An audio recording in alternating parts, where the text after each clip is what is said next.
I'm a gun-toting patriot, God-fearing patriot. Bryson, why they mad? Cause I'm real and they be faking it. Free speech advocate, it's on my mind, I'm saying it. I'm about to buy another gun and ain't nobody taking it. Gun-toting, Bible reading, God believing, truth speaking American. This MAGA season, Democrats committing treason. I know they think it's sweet, but you don't know who you dealing with. This for free thinkers only, you ain't got no membership. They free General Flynn out the cage cause he innocent. Barton Roger Stone cause the run know that he innocent. We need to kick out every single illegal immigrant. Mandatory voter ID laws we need to implement. Tell Justin Smollett that I know this MAGA country. Tell China we know they.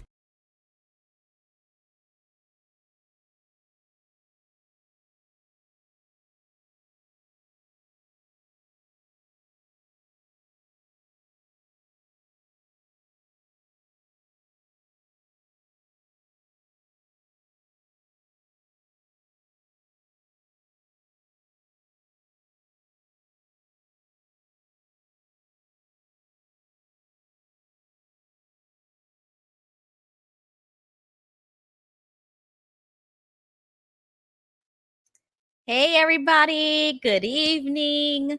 Thanks for joining us. I have Chaka and Daniel backstage. We are going to jump right into their politics, to their government, everything that has to do with the UK. I'm going to play my political intro and we're going to get started.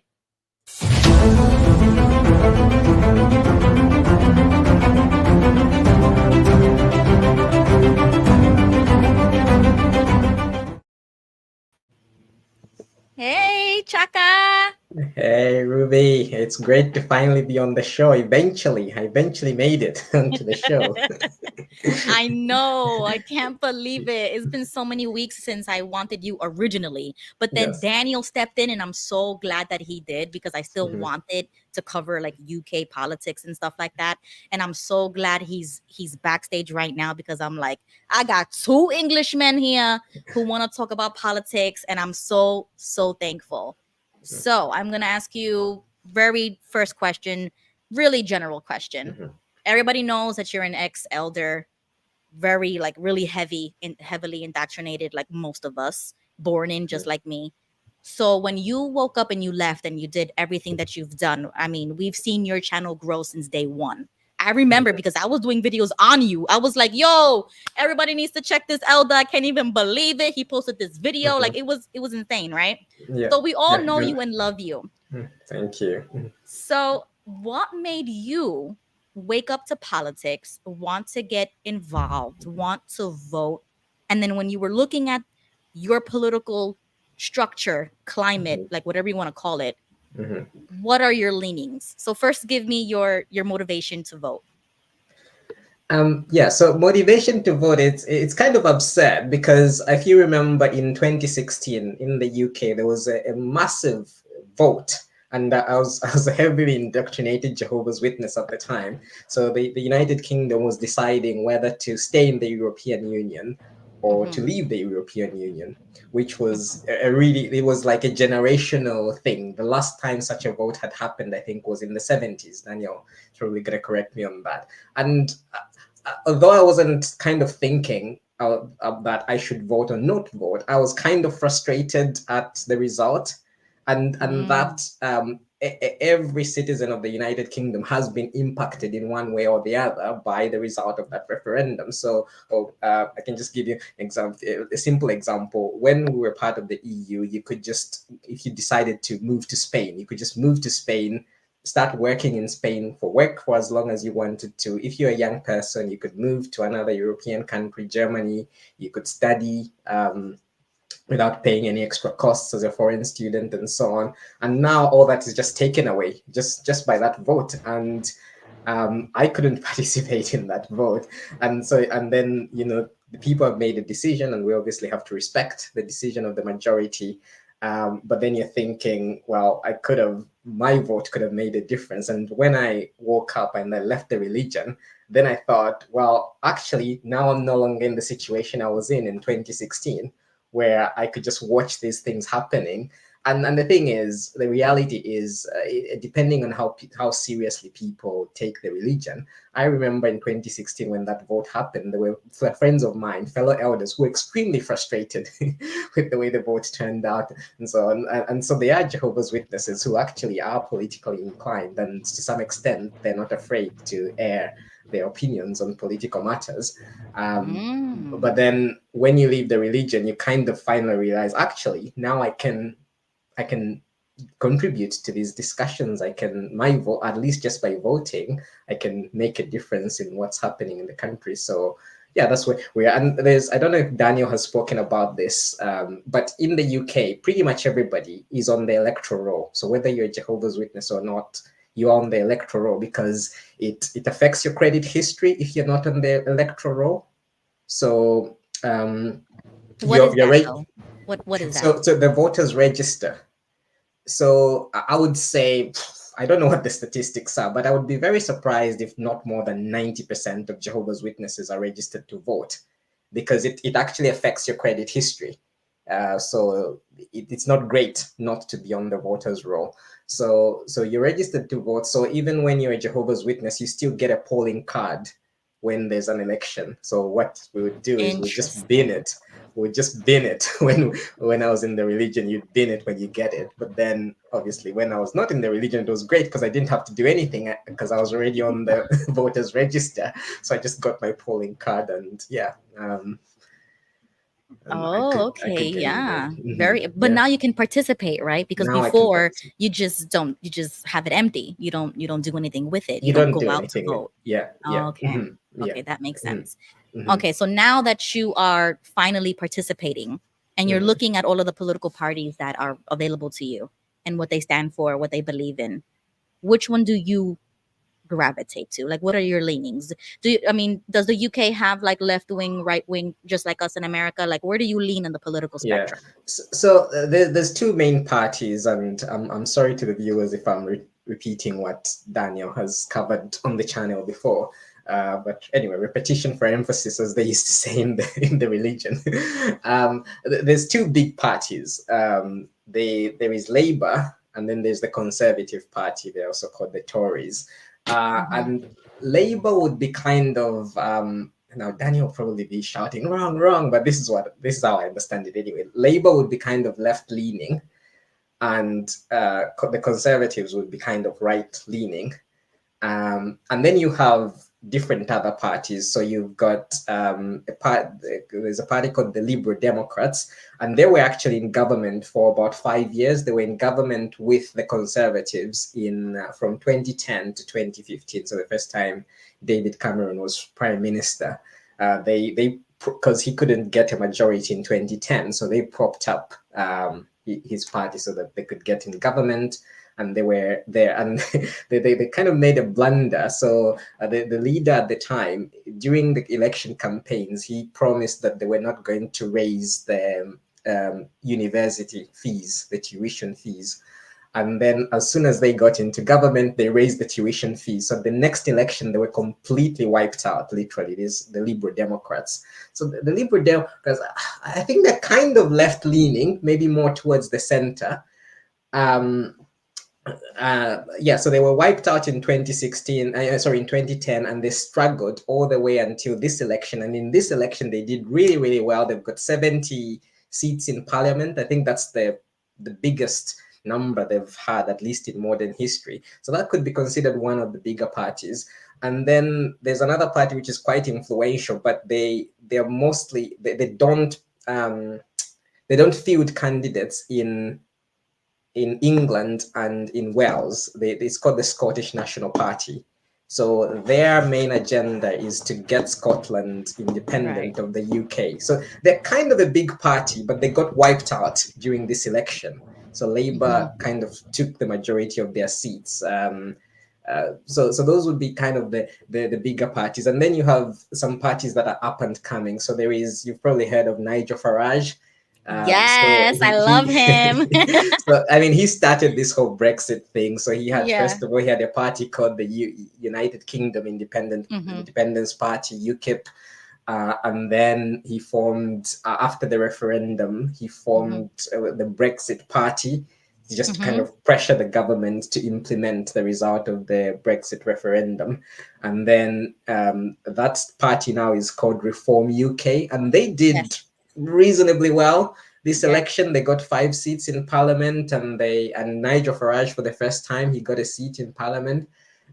So they seem to be like one of the party that's on the up, because obviously there's some people that are thinking the Conservatives are not going right enough. So you've got UKIP, who are kind of, I'm sorry, the Reform Party, who are kind of far right. So people who have those leanings would jump from Conservatives to the Reform Party. Yeah. So in terms of myself, I think I'm left leaning. That's my politics, as you said at the beginning, but I'm kind of centrist. So I'm not sort of like far left, but I'm sort of in the center. Yeah. I'm gonna bring up Daniel now so that we can have his perspective. Welcome, Daniel. Hello, everyone. Hey, So that was a really great explanation that Chaka gave. Do you agree with that more? Yeah, that was very clear, actually. Your training at SKE has obviously paid off, because you explained that much better than I could. Come in handy. But but I was saying I agree with you on most of that, and I would probably say I would define myself as centrist as well. Yeah, we probably wouldn't agree with each other's definition, maybe, but I think the only thing that I would probably say, there's a kind of a general feeling that the Conservatives are left-leaning as well now. So that's been a development, and a lot now call it like the uniparty. And then everything that goes against them towards like the right is far right. So that would be like the kind of barrier that I'd be looking to try and break down, because especially with our background, we sort of we're used to being labelled, aren't we? True. As soon as we differ from the our community, we're labelled as apostate. So we all know how the labelling works, don't we? To shut down any conversation, and so that's the only place that I would say we differ, because I would say although I listen to people who are described as the far right, I don't agree with them on a lot of issues, and I suppose where you've got parties like Britain First and America First, I would be like Christianity first. So it would be a more of a religious leaning, and wanting to protect that sort of conservatism, not so much some of the other issues. So it would be probably even more of a strange position. True. Yeah, and I think that's an interesting aspect of UK politics. I think whereas although the United States the United Kingdom is kind of a Christian country, so you've got the monarchy. They're very much intertwined with the Church of England. And all that, but in the politics, that's not really strongly reflected. Whereas in countries like in the US, obviously, it's clear that there is parties that actually are very much in the Christian conservative tradition. In Germany, you even have parties that are called Christian Christian Democratic Party, and so on. Whereas in the UK, it's kind of the politics is kind of very secular. I don't know if Daniel, if you agree with me on that. Yeah, it's definitely become more that way, hasn't it? In the probably the last 120 years, probably it's become more and more secular. And although you've still got like bishops in the House of Lords, haven't you? Like I would probably say they're very probably left-leaning bishops. So it hasn't really helped in preserving what I would call the traditional Christian faith. So my view would be that Christianity is in danger and from a country that used to be a stronghold of it and sort of spread the Anglican Church across the world, we're now in danger of losing the identity that we used to have, I guess. So that would be that's probably my biggest concern, and also like the pandemic treaty. Those are the two big like hot button issues for me. Whereas I think often that the far right is just painted as like being an immigration, like against immigration and all of that. Whereas I was actually never. I agreed with you on Brexit. I was disappointed when we left, and because obviously I was just a witness, and I was just in a state of shock because I thought, like, how is this going to affect? Because we used to go to France a lot, and it made it more difficult. Like you say, it really did have impacts like that. But so I would say my political views have shifted quite a lot in the last year, I would say, as well. But and sorry, Ruby, if I can just ask that, go ahead. Are you kind of seeing that you are kind of on that, you have this strong Christian belief? Are you disappointed with parties like Reform in terms of them claiming to be the restorers of conservatism, and yet they say very little in terms of actual Christian beliefs and protecting those, from what I've heard from their manifesto and so on? Yeah, I think there's an undertone, isn't there? There's kind of like, let's pull the best like cultural bits from Christianity. Because I think even like Richard Dawkins recently said he views himself as a cultural Christian, didn't he? So he obviously sees that it's brought some good things, and obviously he disagrees strongly with others. But I mean, like with the local Reform candidate, I went to the hustings, and he was the only one that identified as a Christian, and as a positive thing. Even though we were in a church, he didn't get like many claps for that. So apart from me, but he wasn't getting any like popular vote from being the only one who was willing to say I'm a Christian and I want to preserve Christianity. So there's definitely ones within. I suppose it's the same with any party, isn't it? Like you've got some people that are joining for one reason, and I think the only thing Reform did do quite well was it kind of did unite a lot of disparate, I suppose, like disgruntled, like British public, I suppose, and like a lot of it, I suppose some of it could be viewed as quite like, what you call it, like anti-disestablishmentarian sort of thing. Because I would say it's been like militarized against like the public's interests. So I think it's a reaction rather than that we're like really anti-government and like we're not anarchists, but at the same time we're like, no, we're not going to go along with this. We don't like the way things seem to be shaping up, and like we're going to keep fighting in whatever way, like peaceful ways, but we do view it as a war, I suppose. It's a spiritual war, as we know. So I do want to ask you, Daniel, you voted, was that your very first time when you voted this past election this past July? Yes, that was the first time. Congratulations. Wow. I want to share my screen. I didn't even vote in the local election, so wow. Yes, that's me at the polling station.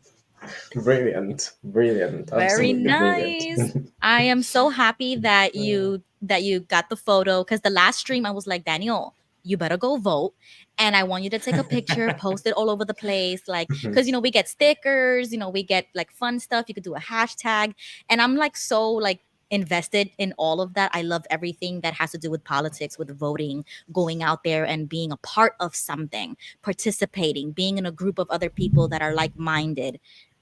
Maybe one day I want to go to a rally, you know what I mean? And you've described that last time, that you actually went to one, that you had the information, you know, right there in front of you when we were talking about it.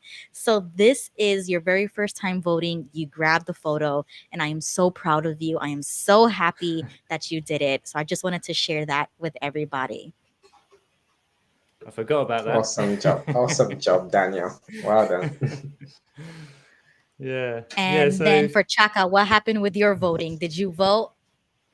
So I was extremely upset about it because I was counting down. I was literally Yeah. counting. I had a countdown timer in my home, but I had a very serious family issue situation that I had to deal with, and I had to Mhm. leave the United Kingdom to deal with that. And so I left on the Monday. Oh, Mhm. the elections were on the Thursday, and I wasn't back until the Saturday or the Sunday. Mhm.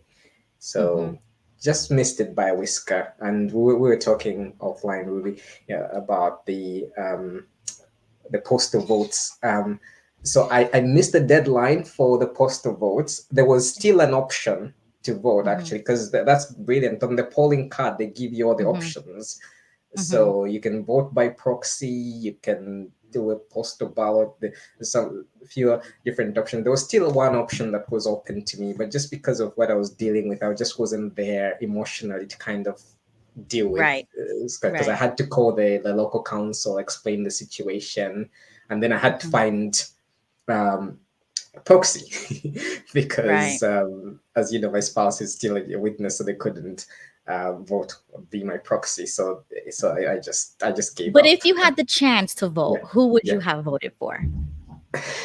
Okay, I'm gonna try and answer this in as If you want to. If in you as want to. diplomatic a way as I can. And just because for various reasons, I don't want to sort of out Mhm. myself too much.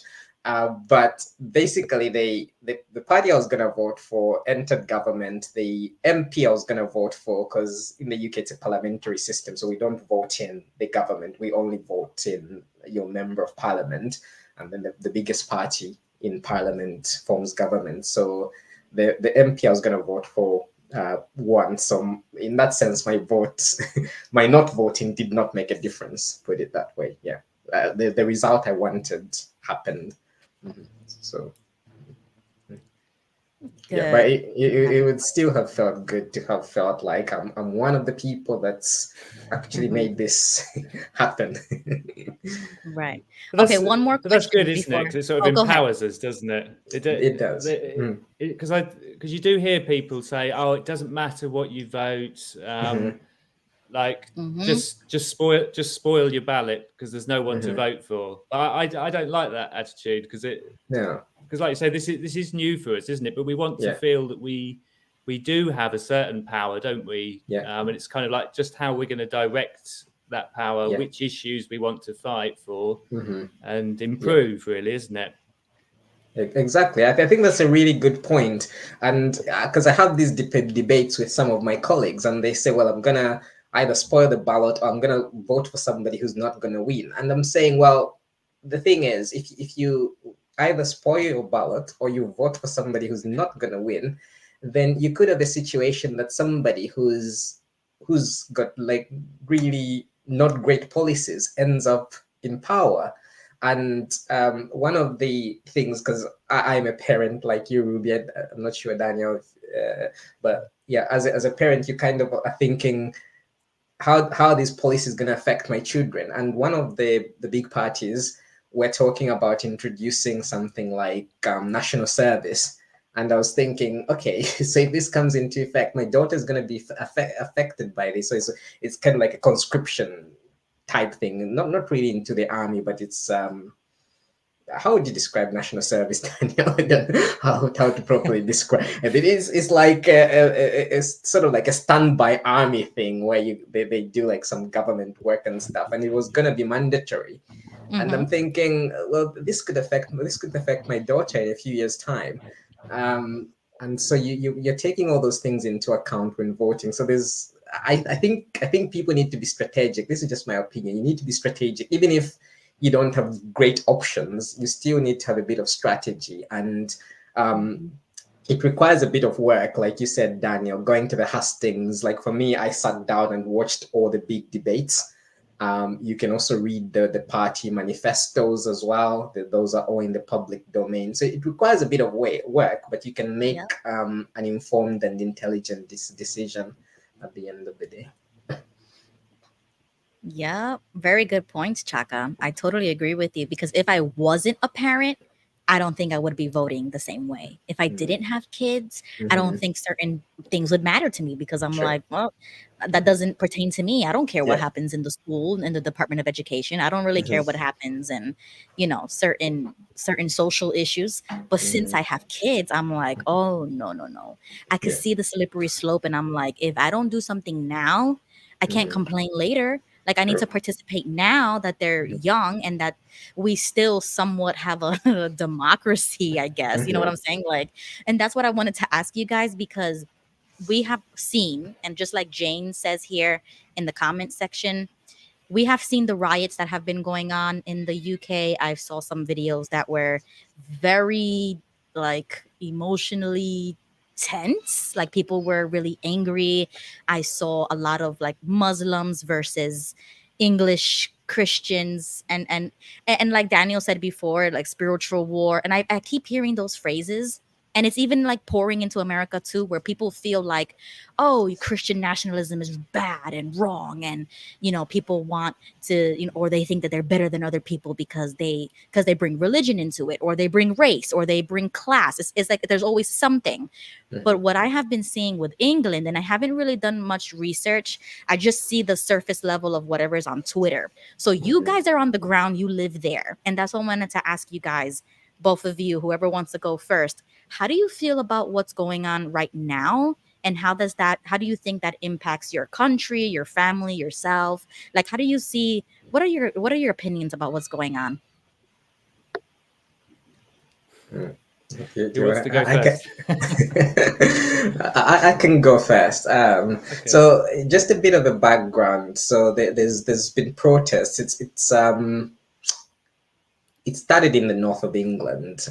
So there's an area called Stockport, and then there's sort of the big cities in the north of England. You've got Manchester, Liverpool, Hull. They've all been affected with this protest. So it all sparked off with there was an attack on there was a Taylor Swift themed party for young girls under the age of 10. I remember. And, there was a stabbing of there was a children, stabbing right? of children, right, and right. 3 of the children died.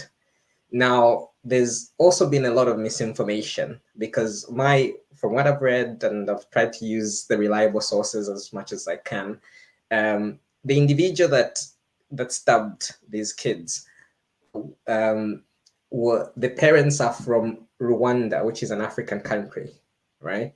And then the information that was being spread was that this person is an asylum seeker and they're Muslim. And so people were then thinking asylum seekers are coming into our country and they're killing our children. And this kind of has sparked up this protest. And they're spreading everywhere now, because I live in Leicestershire, and the county just next door to me, Nottinghamshire, there's planned protests there. So I'm thinking we might be affected now as well. And so it's a very difficult situation. But then I think on a surface level, there's a lot of misinformation, and you kind of have to do a lot of research to kind of find out what's actually happening. There's been a lot of protests, particularly in London, since the war in Gaza. Let's say the war in Gaza started. There's been pro-Palestinian protests in London particularly, and some of these protests have been massive. And there's people saying, well, the police are too brutal with these people that are protesting about the stabbings of the children.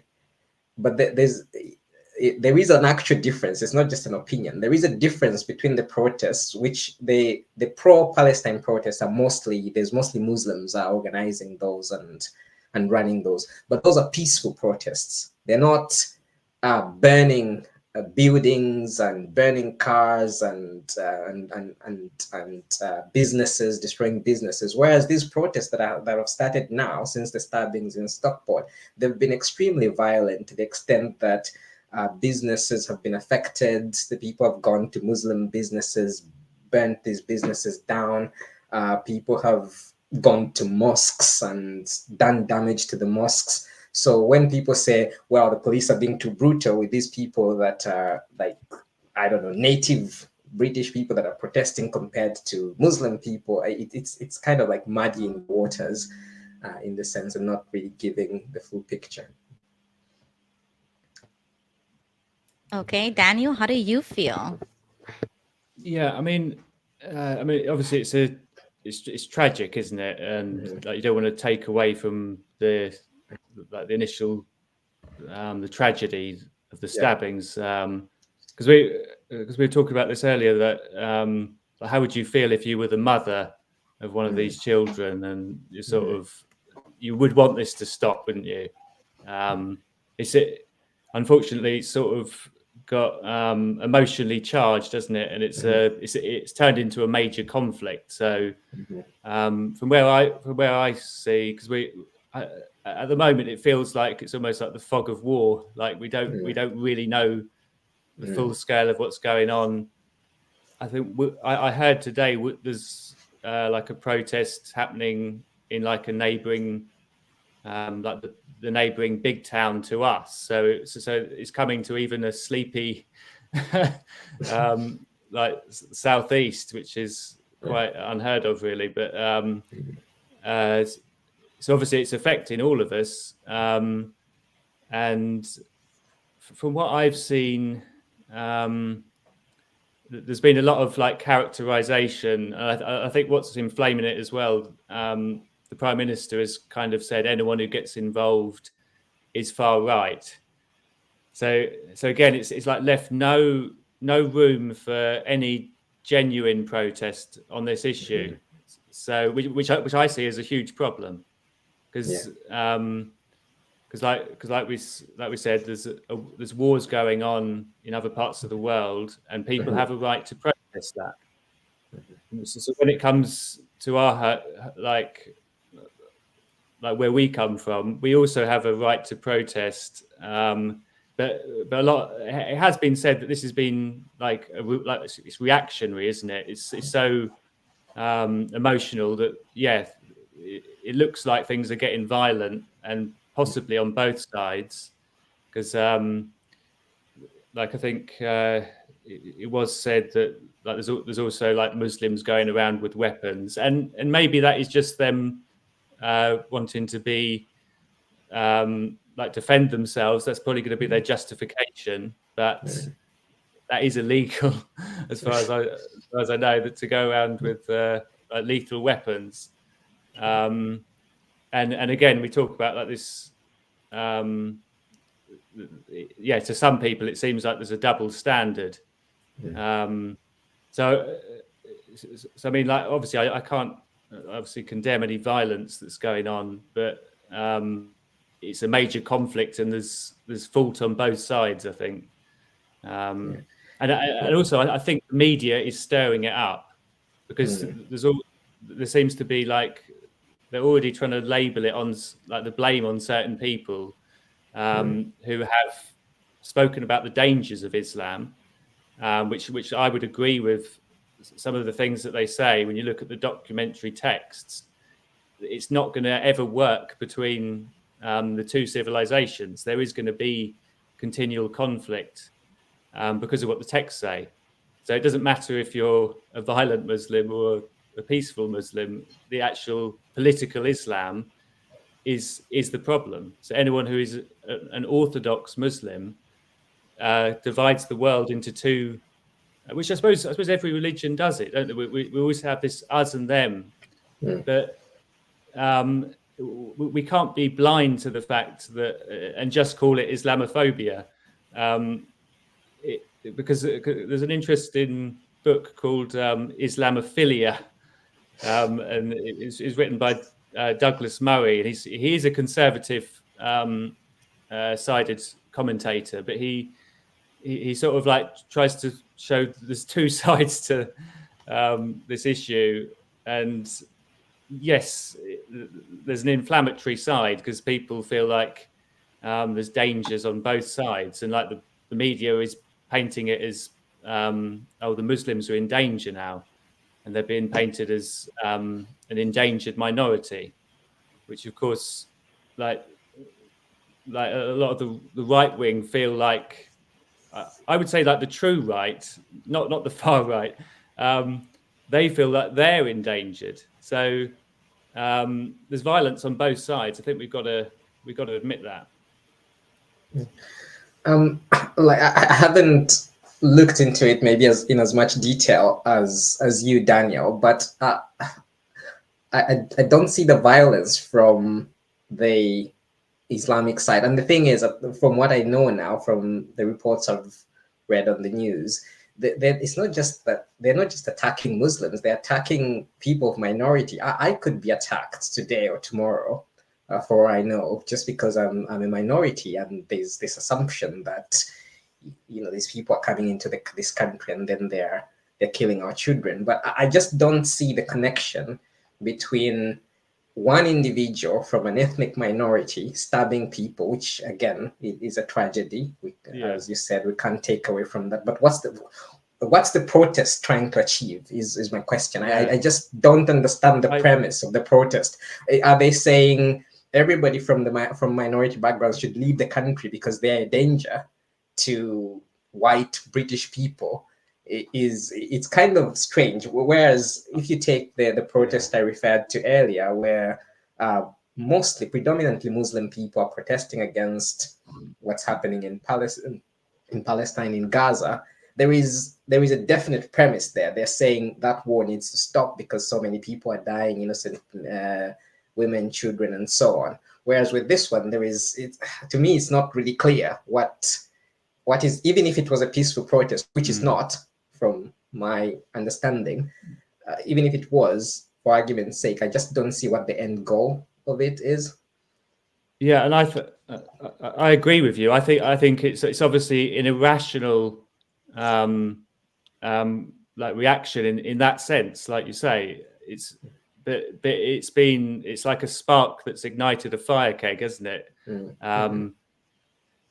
It's not necessarily that the spark makes any sense. I suppose it's anger, isn't it? And like you say, like for some people, they're not engaging with this critical thinking that you're doing, because you've broken down the logic of it, haven't you? So, but it's true that it doesn't have to be a completely rational reason, does it, for emotions to get involved? True.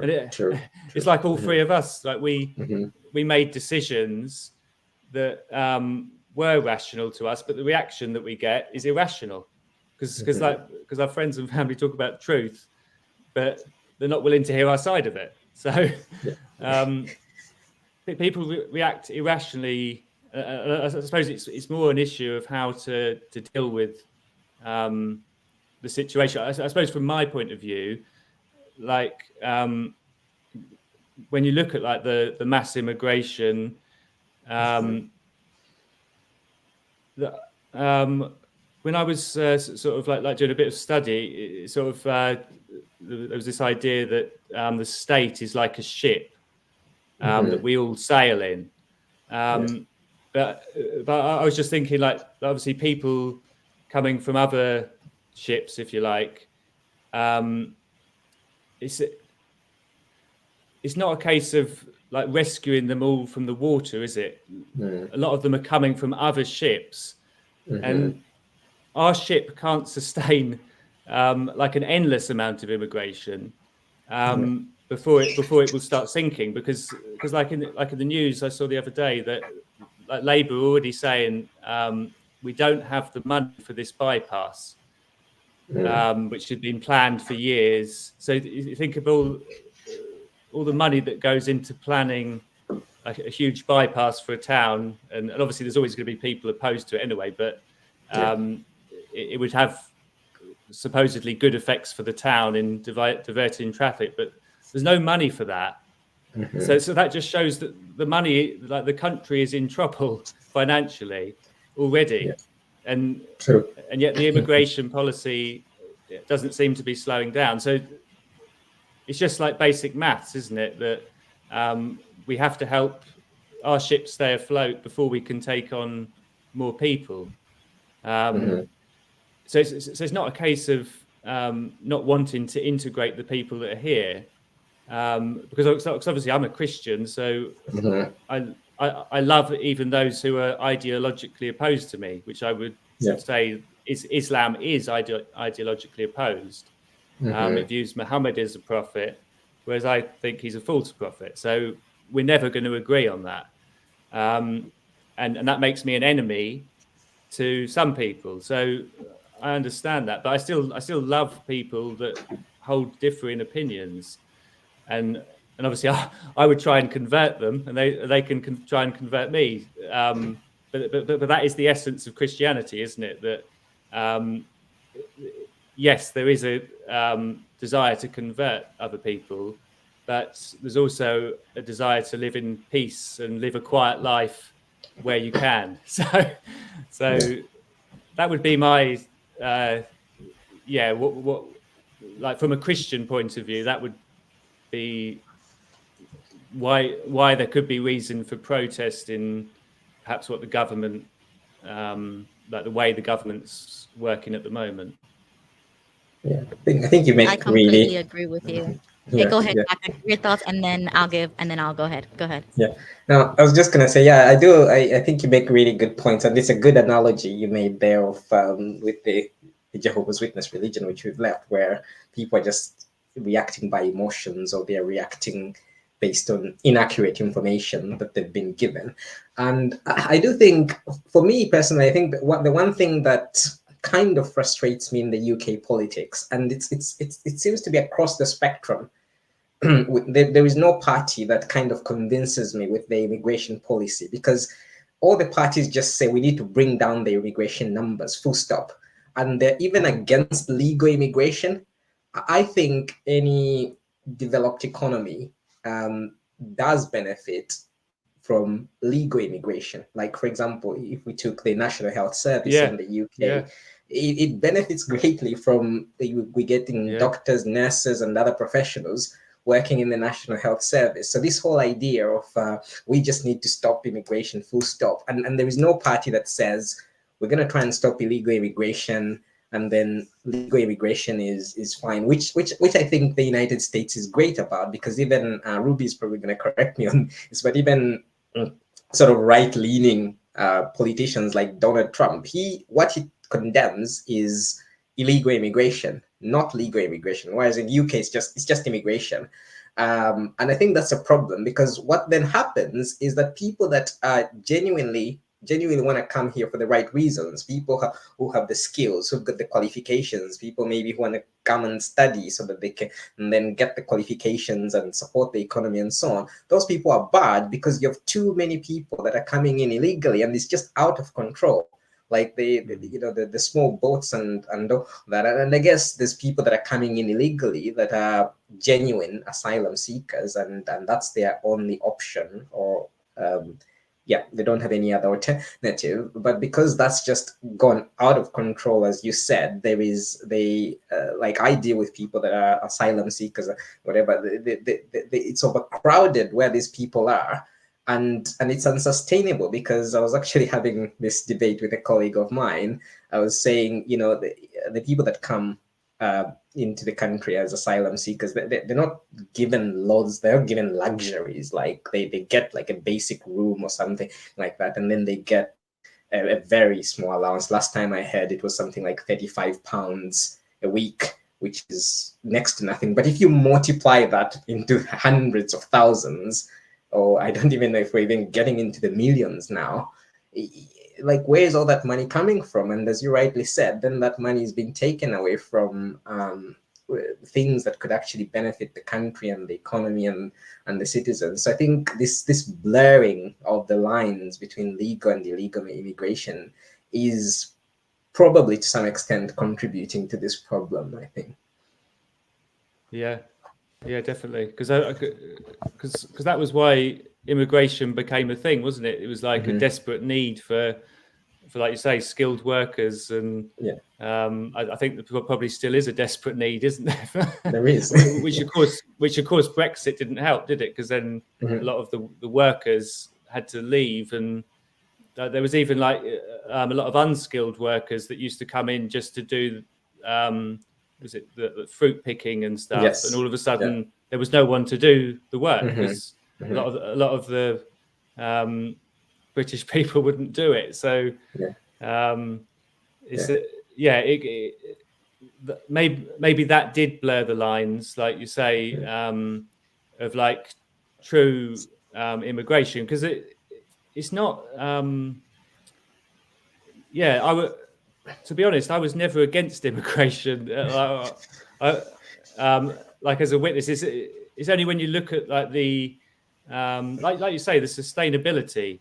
I suppose our mindset was kind of just like, oh, the world's going to end soon anyway, wasn't it? As witnesses, like we don't need to worry about any of that.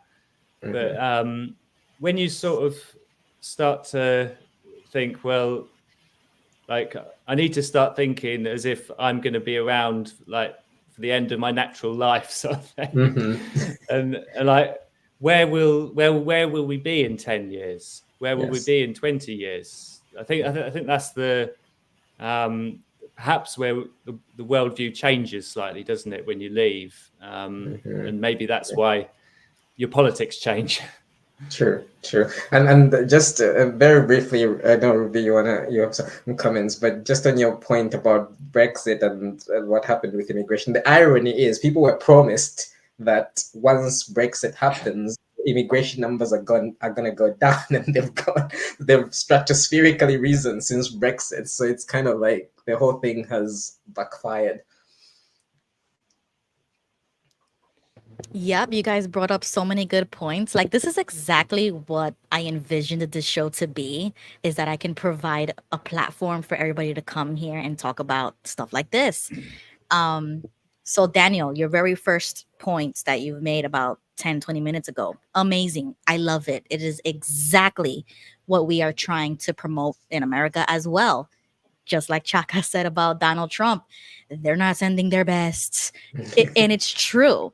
The problem with the border is that all of these people are coming illegally. That pushes it breaks the system that is in place, so that real people, I mean, legal immigration can come here and they can prosper because they're coming here to start businesses. They're coming here to make money, to send money. It's like that's what the whole immigration was supposed to be about. Come here for school, come here from work, and you pay taxes and you assimilate to this country. That's the problem, is that that's not happening. And then the citizens that are born and raised here, or American or British, I could sense that anger. Like you said before, it's just anger. Anything can be the tick, and it doesn't have to be real information. Like Chaka said, is a lot of misinformation that doesn't even matter. People don't care. All they care about is the killing, who did it, where do they come from. That's it. Those are the buzzwords, and that will tick anybody off because they are already at the tipping point with the anger that their government doesn't represent them, or that they continue to implement things that are for the elites or the deep state, or like those phrases that we use in America, is that they're not for the people. They're not putting in the policies and implementing things, enforcing the system that is already in place. They keep bending the rules and trying to stretch it out so that the illegals can come in, and then they want you, the American or the British, to be like, you could handle it, you should take it, you're fine, you should want to help these people. And then they try to drag you emotionally and guilt trip you as if you don't care about people, or as if you don't care about real immigration. And that's the thing that we're bumping heads, because it's like, no, I don't think it's racist to say close the southern border. I don't think it's, like you said, is Islamophobic to say that their real definition of what they believe in is violence. They want to kill you, especially if you are a Christian. So, and those things are very real. You have to do your research and you have to look up what these people actually believe in, not what they want you to believe in, like, oh, we're peaceful, yada yada. Because when you start digging, then you start seeing how the true colors come out, and it is dangerous. So I do understand that, because in America we have the exact same problem. A lot of people are coming from countries that do not promote law and order, and then they think they could come here and kill and rape and do whatever they want, and that's not how it works. But they accomplish it, they still do it, and then we're angry, like, oh, why did they do this? And then the cycle goes on again and again and again, and every 4 years we're gonna have the same problem in America because of the damn border. Like literally, if the system would have worked from the very beginning, if they didn't stop Trump with all of the border wall, stuff that he was trying to put through, I honestly believe that we would not have these problems here. And then the same thing with you guys. I think all of that immigration is causing the problems, and that makes people want to vote. And then you got the Brexit, you got the exit from the European Union. You got people voting in different things because they're angry that this is happening. Yeah. Could I just say one thing? I think you got to be we've got to be careful, because obviously, like whatever a person's religion is, like everyone differs, don't they? Like you might get a hardline witness who's completely by the book, sort of thing, and then you've just got the average ones that are just sort of like we go along with the most of it just to get by, sort of thing. So I think within like say Islam, that it's obviously exactly the same. You get some that are by the book, and there are that element is dangerous, but obviously we don't want to characterize like whole groups and fall into the same trap that basically we're accused of. But because I came across this guy who talks about like never talk about Muslims, but only talk about political Islam, like the political implications for everyone, because not everyone, because most people don't really care what Muslims believe, like the actual religious point of view. Hardly anyone reads the Quran or the other books that they use, but like we're all affected by the political, like the big politics of it. And there's big politics of everything. There's big politics of like big pharma, isn't there? And that would be another thing that that I would be like fighting against, the big politics of I want to have freedom of what I put in my body, that kind of thing.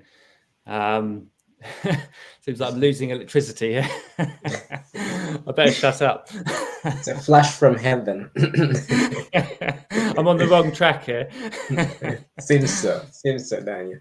Yeah, I think Ruby make valid points, but just to add to Daniel's point, like I have lots of fantastic friends who are Muslim, and they're not radical. Like I would say the average individual who identifies as Islam, they're not radical. They're just like us. They're just trying to, they have their religious beliefs and they're trying to make it through life like all of us are doing.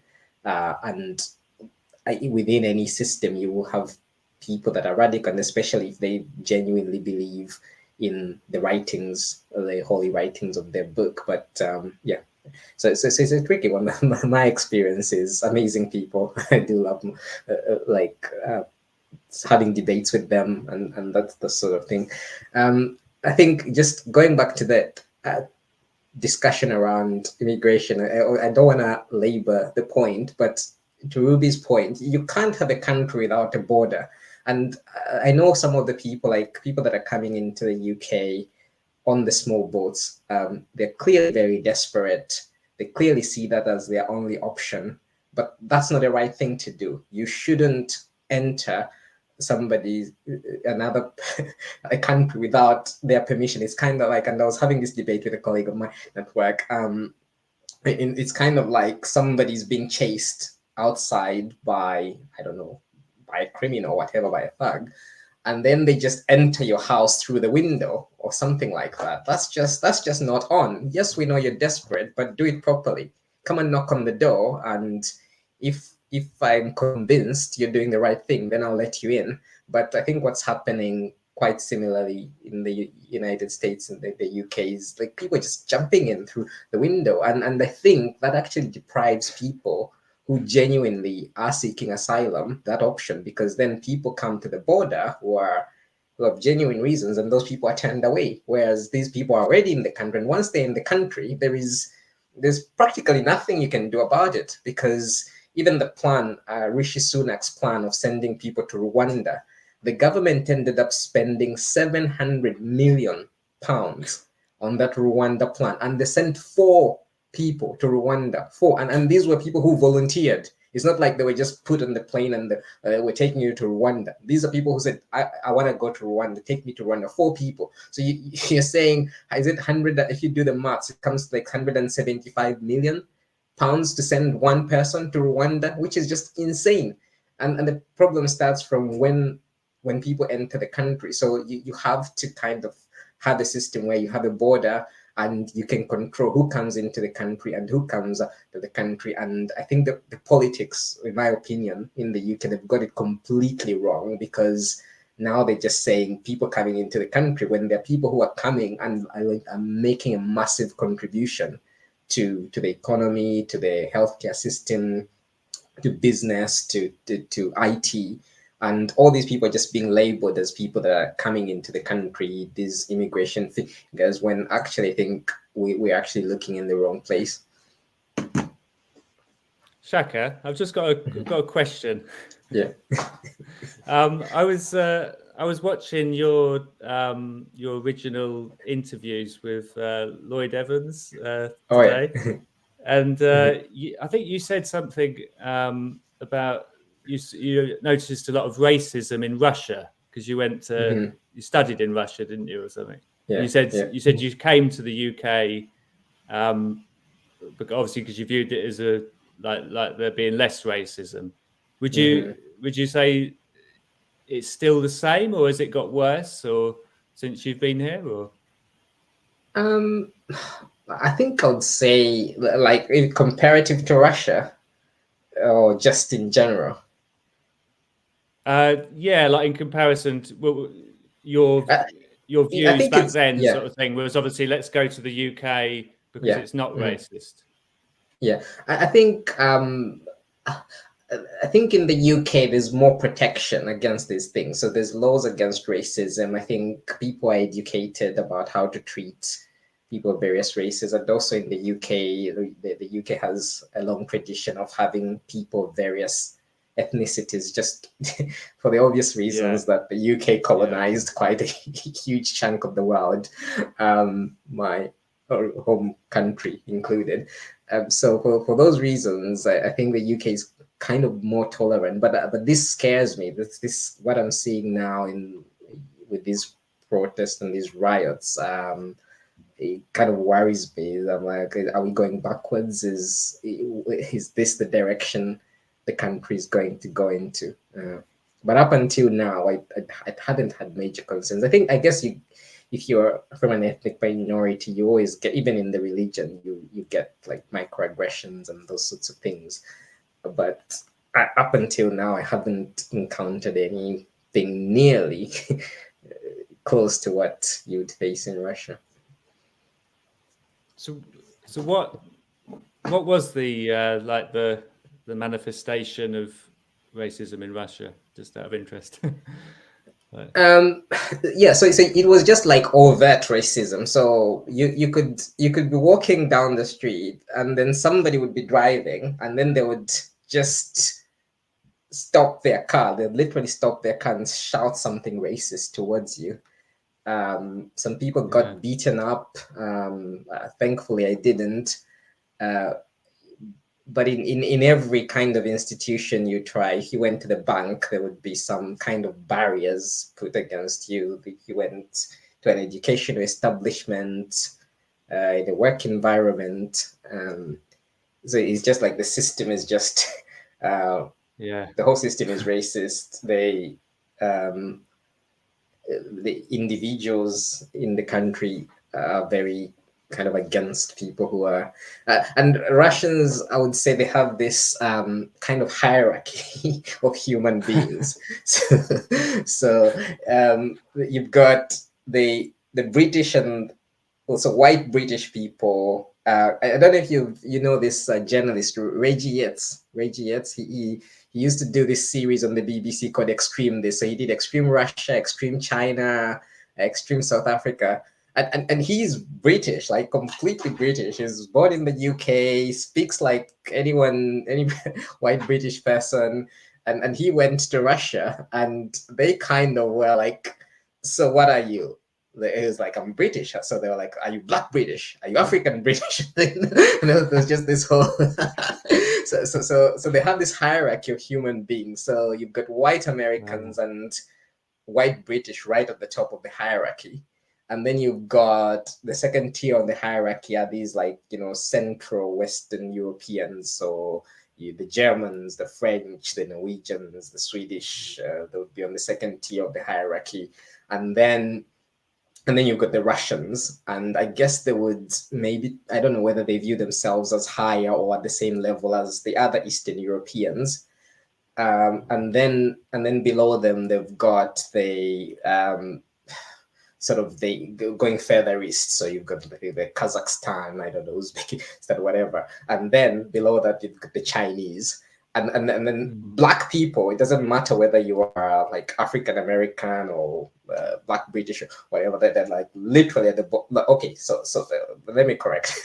So you got Black people at the bottom of the hierarchy. But if you were, say, Black British, Black African American, maybe you'll be a bit higher. But if you're like actual African, then you're just nothing in their eyes. So it's a bit bizarre. It's funny, isn't it? Because I suppose not every culture has like racism as a bad thing. Almost like it's. Do you think that's the case then in some places like that? They don't view it as a stigma. No. Do you know what I mean? Because it's a huge stigma here, isn't it? Like, yes, I think the fear of being called a racist stops people talking about serious issues here, doesn't it? True. It almost swings too much. No one wants to be called racist here. Exactly. But, which I suppose is to our it is a benefit, isn't it? But but as long as important issues do get discussed, yeah, exactly. there's a balance, isn't there? Yeah, you're absolutely right on that. Yeah, there's no such stigma in Russia. There's basically no. You can't go to the police for like racist abuse or hate crime. Like the police will laugh at you. They'll add to it. Oh my God. No, that's a good point that you bring up, because I was going to ask you about that as well. Do you think that if the political climate in any country, especially the one that you live in, if it changes for the worse, in your opinion, would you pick up your family and leave? Because I feel like when I used to read like Anne Frank and her story and stuff like that, I felt so sad that her father didn't just pick up and leave when everybody was immigrating, when it was like, wartime, and that was the time to leave. Everybody was leaving and he decided to stay. And I felt like, damn, if he would have left, they probably would still be alive today. And then when the whole COVID situation happened in New York City and the political mandates and stuff in the city was really hard on people, I had to take my whole entire family and leave. I said, I'm going to have to move to a different state. But moving to a different state, you may think, oh, that's easy. Just, take your family, just drive or take a plane or whatever. But it's not as easy as you think. And that's why I do have like empathy for my family and my cousins who they feel stuck and they feel like, oh, nothing's ever going to change. Why even bother voting and things like that? And I'm like, well, if you want real change, you're going to have to pick up your family and leave. Like, what do you want to do? And I think that's how also immigration is in general. Is like those people in their country, they have real chaos, real death, real bombing, and we don't see that. That doesn't happen here. So I've never experienced that. I would never know how that feels like. I would only feel like the pressure, the political pressure of not being free, because we're so free that the littlest inconvenience feels like, oh, you're treading on me. You know what I'm like? Like sometimes we can feel a little bit like that. But I wanted to ask you, Chaka, since you are not, British, like, born and raised native to England, and you come from a different country, do you think that if the climate did change, would you pick up your family and go back to where you came from if you had to? Like if it was dangerous and you felt like, I can't raise my daughter in this country? Yeah, I think it's always an option. The challenge somebody like me has is because me and my wife are from different parts of the world, put it that way. So it's always a challenge, kind of deciding like which country to live in. If we're both from the same country, then you could just say, yeah, let's go to our home country. But if we went to where I'm from, that's not my wife's country. If we went to where she's from, that's not my country. So yeah, it becomes really complicated. Who knows what the future holds? Like a country like the UK, it's hard to see that things are going to get so unstable that it's unlivable. But yeah, but I guess it's always an option. I would say if you like me, if you were born in a different country or a different place that you call home, I think it's always Right. leaving is always an option. Yeah, because I haven't. I mean, that just popped into my head right now because I'm like, oh, he's from somewhere. He's from somewhere else entirely. Like, Yeah. I mean, you came to that country, you live there. You pay your taxes, you vote, you do everything in your power. But sometimes it's like we always go back to that doomsday type of Yeah. mentality. I was like, I can't fight it, even though it does feel that way sometimes. Yeah. I'm like, oh, thank God I'm in Florida. Like, I feel like this is a free state, and like you can at least live in freedom, because you could homeschool your kids, you can have freedom of school choice. So even in different states, it can be politically different, or in different cities. Like that's how heavy politics has gotten. I've never felt like they could really impact your life the way it is now. And I don't know why I feel that way. But like when I talk to Jimmy, he says, don't be afraid. Like that's like you see on your Twitter timeline or whatever, people are like, this is like almost like paid for. They're paid like crisis actors or whatever. They pay them to protest. They pay them to make it seem like, like the media, like what Daniel was talking about before. It's the media that is the machine that drives the chaos, the opinion. They want you to think a certain way, so they're going to put it on the TV. And then you sit there and you watch it and you're hypnotized by all of these bad things happening. Oh my God. And then, you get riled up. But when you go outside, it's fine. Like, sometimes you have to take that with a grain of salt when, whatever's happening in your county or your state or your country. But that's what just popped into my head, because I'm like, if I wasn't from here and I saw everything that was happening here, I would go back. I wouldn't even bother, because I'm like, if the American, if the native is having issues and they're in poverty, or they can't even defend themselves, or they don't have freedom of speech, or they don't have freedom of whatever, what about me? Like, I'm not even, from here. You know what I'm saying? So that kind of like popped in my head. Yeah. Yeah. Yeah, and I think that's a good point. I think that there's always, especially during election years, there's always this rhetoric. It's now or never. If this person comes into power, that's the end of our civilization as we know it. And there is always a likelihood, but you kind of think, what's the likelihood? And yeah, yes, there is chaos now in the UK, but on the balance of probabilities, what's the likelihood that the UK is just going to descend into this, I don't know, this anarchy and chaos? It is a possibility, but I don't know. I think it would be less likely. So you kind of have to, just sometimes you just have to, as you say, just be patient, look at what's actually happening, and not rush into kind of like sensationalism and panic, because ultimately there are people that are interested, they have the vested interest in creating that kind of panic. That's the thing, that we kind of know how the manipulation works, don't we? Having been subjected to it for so many years in a smaller sort of setting, but it's just on a big scale, isn't it? The fear is used to maneuver certain agendas, isn't it? So in some ways it's nice to just sort of take a back seat and realize that that's that agenda. There's a powerful organization behind it. Let's not get caught in the like the mechanical workings of it, because at the end of the day, like there's people unfortunately going to prison, isn't there? Because they're getting heated up in their emotions. How's that then going to affect their family? So like violence is never, it's certainly not the best option at the moment, is it? I think we all agree on that.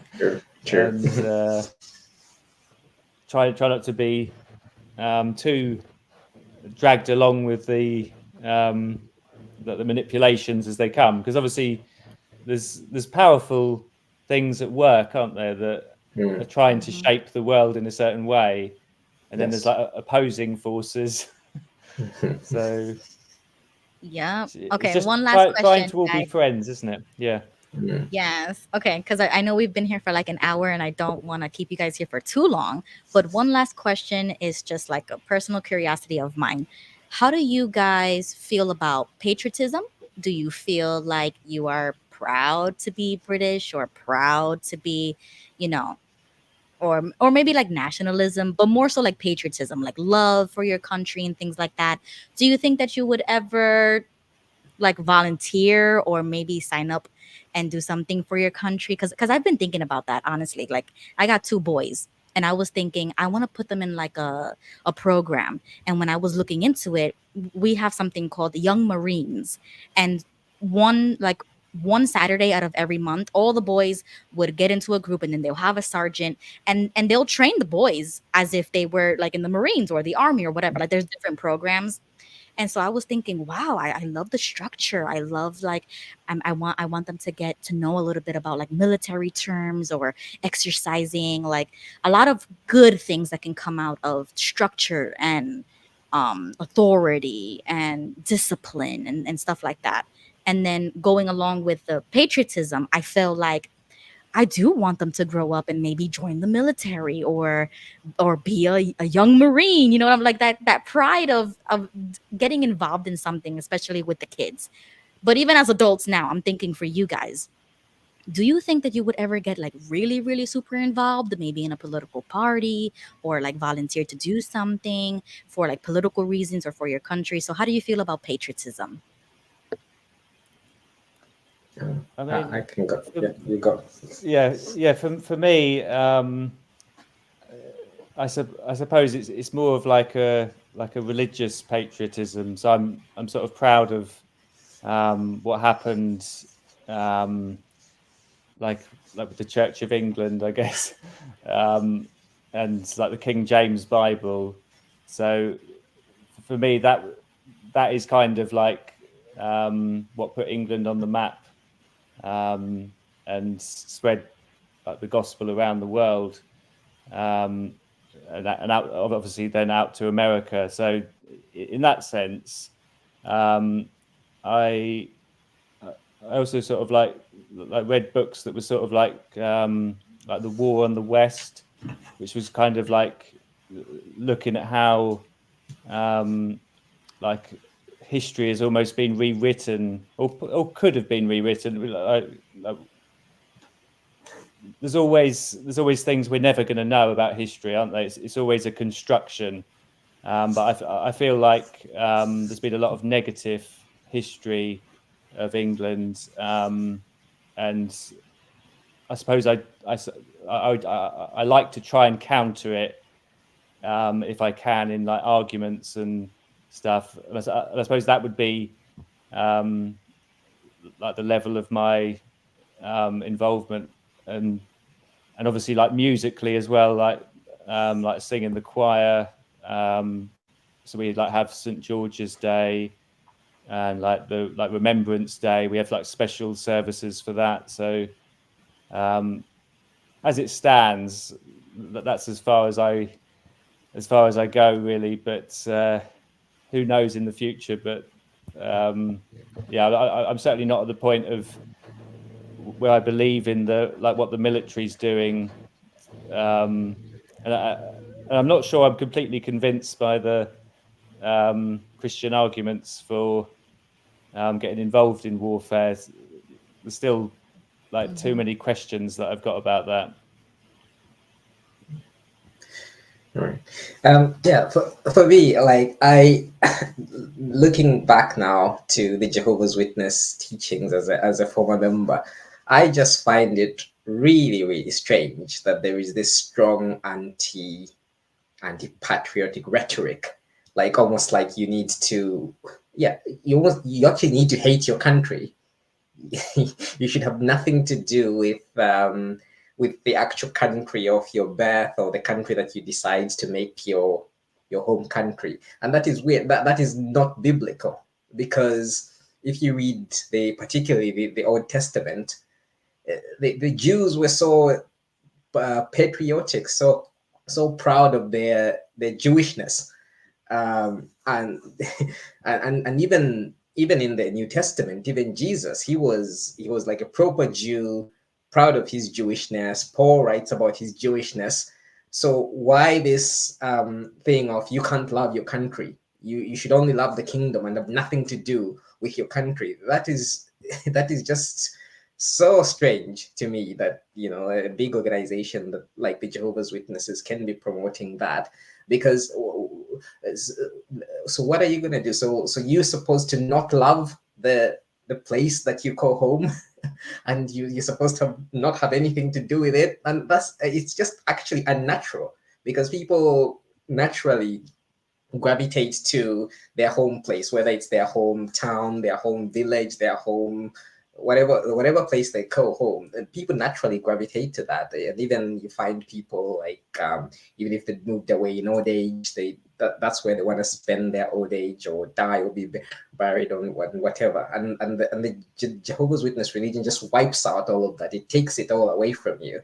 So where I stand now, I genuinely think everybody should be proud of who they are, where they're from, the country they are, and they should support their country to the extent possible. That's kind of my opinion. And with regards to military, if I was young enough, I would actually join. Like I've got an interest in planes and whatever, but I'd probably join the RAF, the Royal Air Force. And I guess I concur with Daniel's point with the military having a certain agenda. But again, what's the alternative? Not having a military. So then people can just, it's similar to what we were saying about the borders. People can just invade you. We've seen countries that are not powerful enough militarily just being invaded, and huge chunks of those countries being taken away. But if you've got a powerful military, even if that military is not necessarily doing anything in terms of attacking others, it is a deterrent. If you have nuclear weapons, it is a deterrent against people just invading you and causing chaos in your country. If you've got a powerful navy, that is a deterrent. You've got a powerful air force, that is a deterrent. So I am very much for being proud of your country. And I think there is a distinction. You guys are going to correct me on this, but I think there is a distinction between patriotism, love for your country, and nationalism. And I think those are two different things. But if you just genuinely love your country, you're proud of it, I think that's a genuinely good thing to do, which I would encourage anyone watching this, even if they're Jehovah's Witnesses, still believing Jehovah's Witnesses, love your country. God wants you to love your country. Otherwise, he wouldn't have had the Israelites being so proud of their country to the extent that they got these people. Remember the people that had to say Shibboleth, and then the ones that couldn't say it were wiped out. That was the extent of the patriotism in the Bible. Wow, guys, great point. how would you define the difference? Like now, what is nationalism?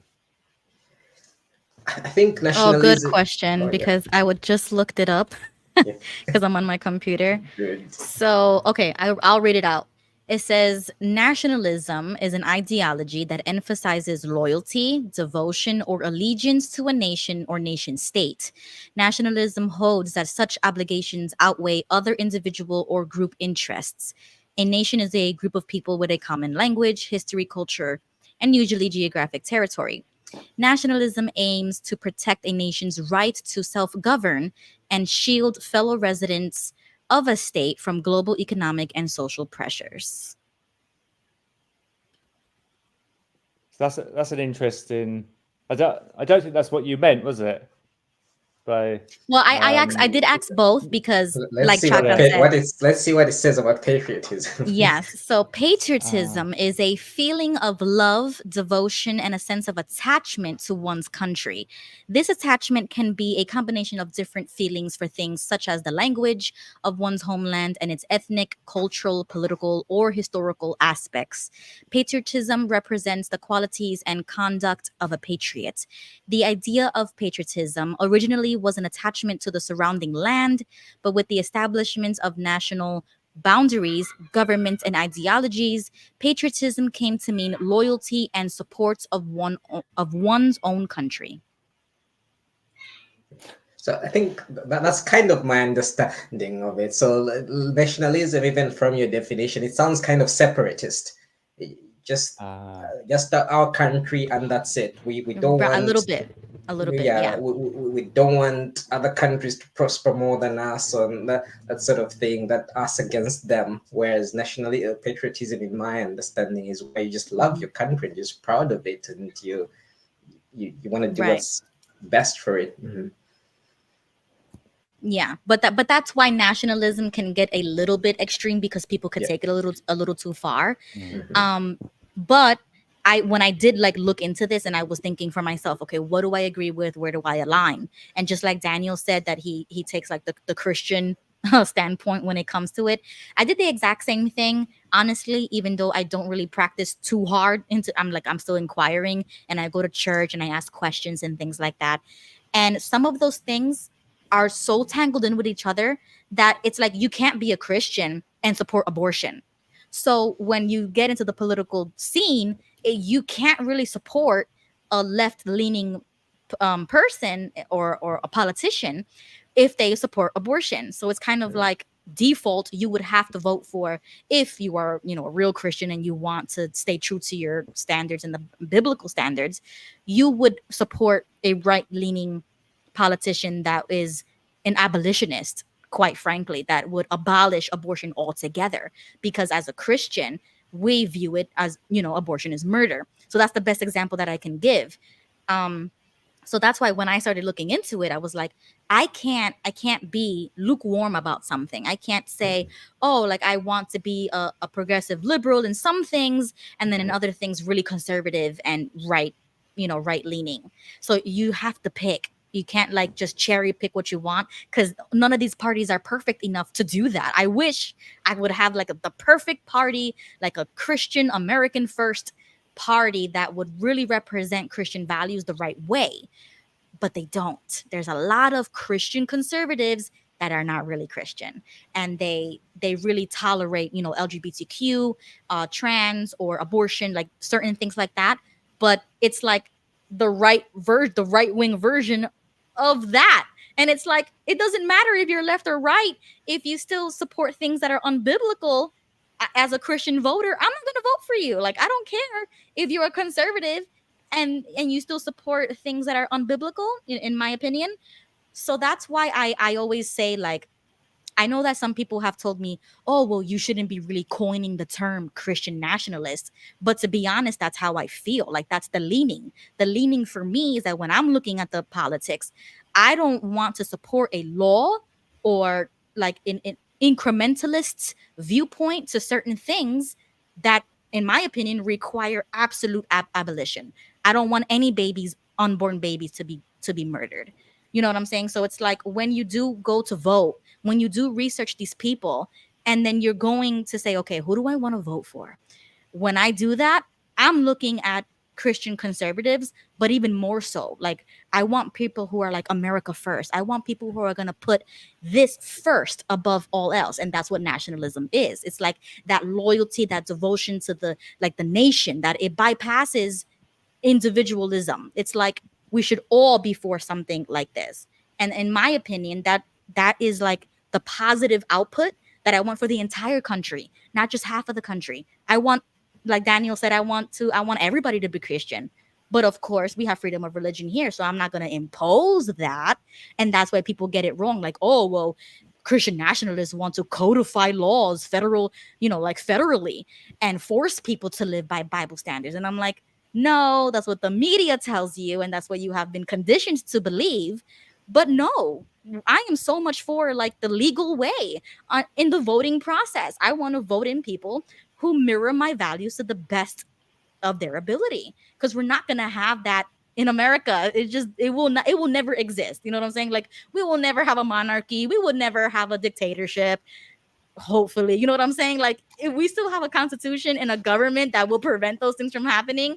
So to make it seem like, oh, you're bad if you're a Christian nationalist. No, it's just that when I'm looking at the politics, I'm not going to vote for somebody who doesn't put the Bible first when they write laws, when they write bills, and when they get into government. What are they voting for? They're voting for more war? What? No. Like Daniel said, no. I still have problems with that too. I'm like, I'm anti-war, I'm anti-government, but then I do have that element of the patriotism that kind of drives me to vote for somebody who's super Christian, who wants America to thrive, who wants American first interests first, and then we can help the world. Because I talked with my husband about this all the time. I'm like, look, we are the modern day tyrant. America got their boot on everybody's neck, so I understand it. But they got their boot on our necks too. So it's like, first we have to dismantle the deep state and these elitists and these people who are not representing us, and let the government work as it's supposed to work. And then we can solve all of these other problems. But what's happening right now is so out of our control. And that's why I do understand people say, oh, I don't care about voting. Who cares? They're going to vote anyways. Okay, well, you know what? They can't arrest everybody. If we all stop paying taxes, they can't take us by the droves. So it's like we have to do something that is collective and that everybody can get involved and make real change. Not riot, not burn things down, not use violence as a form of protest or whatever. Same thing what we do with Watchtower. We cannot all ransack Watchtower and bring them down. Even though I thought about it. But like, we have to use the activism and different streams to use our voice to bring them down. I'm an abolitionist. I want to abolish Watchtower. I want to abolish a lot of policies in this country. So, that's just how I feel. I suppose it's... Oh, go on, you go. Very quickly, I'm going to say something that's going to be controversial for both of you, because you're Christian, conservative Christian. I'm picking up on the comments in the comment section, and I think it's Chronicles Lucifer has made the comment about what the Bible actually says about abortion. And my view is that the Bible doesn't really talk about abortion. And in fact, when it talks about abortion, it actually encourages it in the Old Testament, but that should probably be another show. And similar to the LGBTQ question, I don't think the Bible really has a position on that. I think that's a modern day juxtaposition, if you will, of terms. But yeah, those are topics that require a whole entire show, I think. Definitely. And all I was going to say was that I suppose it just depends on like the degree of interventionism you agree with. Like, so how far should you interfere with with like the like the old term was the heathen, wasn't it? Because it like not in a derogatory way, but like with the unchristian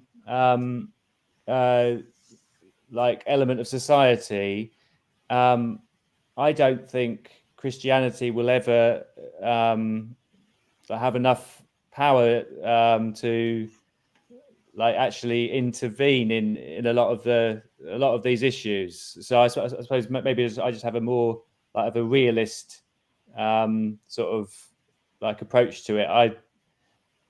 I choose the same things that you're talking about, Ruby. I would never do those things, but at the same time, I respect those because my views are probably like I'm sympathetic to hearing both sides of issues, and that makes me unpopular, like in my own church, sort of thing, because they know that I will listen to both sides. So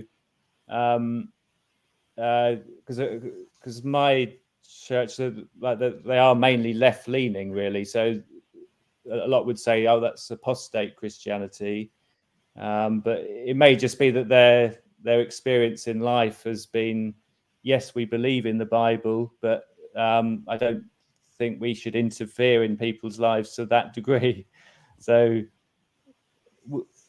we've got to get on with these people that disagree with us, basically, haven't we? I think that's the biggest lesson that you learn when you leave a high control group, that we don't all have to think the same, and that it can help society, can't it, if we all come at it from a slightly different facet of the problem. And it could be irritating though, can't it? Because we probably all want to just let's all be on the same side on this. Let's just unite. But like I just wonder how realistic it is.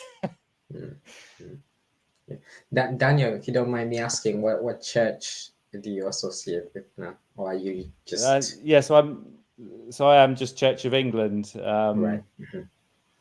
But I suppose I would be like the more traditional, because there's so many different branches of it. Yeah. So like it's quite high church where we are. So like the bells and whistles, if you like. But for me, I like it because like so many of the elements are like from hundreds of years ago. So it's not as tainted by like modern thought. We have like a 7-minute sermon. And then the rest of it is pretty much dictated. We've got like old style hymns and stuff. So it's traditional enough to keep me happy. And even if our priest is a bit liberal, he's not as bad as like you often hear. So yeah, I would say it's a mainly left leaning. Because it is kind of like you say, part of the establishment, isn't it? The Church of England, kind of tied to the government, and as the government has gone further left, the church has been pulled with it. So, but for me, it was just the only option that allowed me to have my own opinion, and wasn't, and also has an open communion. So. A Catholic can come and take communion. A Baptist can come. Methodist. So I liked that. It's all like we respect differing positions, I suppose. So that was what won it for me. Yeah, and I think if I was religious, if I was still religious after leaving the Jehovah's Witness religion, I would go for one of the more orthodox religions. I would go for like either the Orthodox or whatever tradition, Greek, Russian, whatever, or I'd go for Catholic, or I'd go Church of England, because I think they're kind of more rooted in history. And even when you watch their services on TV, it's kind of moving, just the music, when they read scriptures and so on. I think that's probably what I would go for. I wouldn't go for these kind of new age things. Good one, Chaka. You should definitely visit one, because I go to a Ukrainian Orthodox church, and that priest, he's too real for me. Like I can't even believe some of the things he says there, but he's funny, he's nice, and he talks about real issues, especially when it comes to Christians, because they're Orthodox Christians, and so like I said before, real Christians are gonna have an issue with these politicians who are so flippy floppy. I mean, even Donald Trump has a lot of flaws that I don't agree with Trump all the time as well. Like I feel conflicted. But at the same time, I'm like, oh hell no. I'm gonna have to vote against Kamala because I'm like, absolutely not. It's like they force you, you know what I'm saying? Like I thought I was gonna be like, Joe and Trump, I'll let them handle it because I'm confident that Trump will win. But then when Joe stepped down and it was Kamala, I said, oh hell no. I have to vote. I can't let a women. I cannot. If I can help it, I need to vote against a woman. And that's just my opinion as well. And like Daniel said, we come from that high control mentality. And so now that I'm so far removed from it, I don't care what people have to say about me or like their opinion or whatever they call me. Like, I really don't care. I'm like, listen, I will never go back to that. But then I'm so convicted in what I believe in, and I'm such on this. I'm on a road. Like before, it was so foggy. I didn't know where I was. I didn't know who I was. I didn't know what I was gonna do with my life. Like you come out the cult feeling so helpless and just alone. But once I found my lane, once I knew who I was, what I wanted to do with my life, how I want to raise my kids, what church I want to go to, that it was a wrap. I became this whole different person, and it's like I don't even care anymore that I'm able to do streams like this and talk to you guys and say certain things I probably would have never said out loud in a million years. So I'm so happy that we were able to do this, and I'm so happy that you guys were able to join me. And just like Thrifty said in the comments, she said something to the effect of, and I can't even find it, but she said, oh, I'm like so happy that the political corner can like that's the purpose of this was like my idea in my head. I was like, I envisioned something. I'm like, what can we do that all of us as ex Jehovah's Witnesses can learn who we are now, and then find ourselves through politics, find ourselves through creative things like the book club. I do like the books, and people who have been singers and songwriters, and I interview them. And then now this is like the political one, and I'm like, whoa, like there's so much to learn from each other and how free we are. Because it's like I feel like I can't be like this in real life, but here with you guys, it's like we all understand each other. You know what I'm saying? Like we know where we come from. I'm not gonna get that judgment or the side eye, from a stranger. But with you guys, it's like we get each other. And so that's why I'm so happy that you guys joined me. And I know this stream is super long, but I have to end it because I have another show tonight with Jimmy at 9 p.m. So excited for that. I'm on a roll today. You're on a roll. You're on a roll. But this is a brilliant show. It's an absolutely amazing show. You've smashed it out of the park, Ruby. Keep up the good work. And I'm happy to come on whenever because I just love the show. And yeah. Mm-hmm. Yes, thank you so much. All right, guys. It was lovely meeting you, Chaka. Lovely speaking to you finally. We've just spoken in the comments, haven't we? Yeah, an absolute thing. Awesome. All right, guys. Thank you so much, everybody. I'm going to play the outro and we're going to be out of here. You guys can catch me at 9 p.m. with Jimmy Bell. We're going to be talking about Agenda 47. I'm going to bring up Project 2025. I'm going to bring up a lot of controversial. It's like each episode I get a little more spicy, a little bit more spicy. But I am so not afraid to talk about these issues. So we're going to get into all of that. Thank you guys for coming. Bye.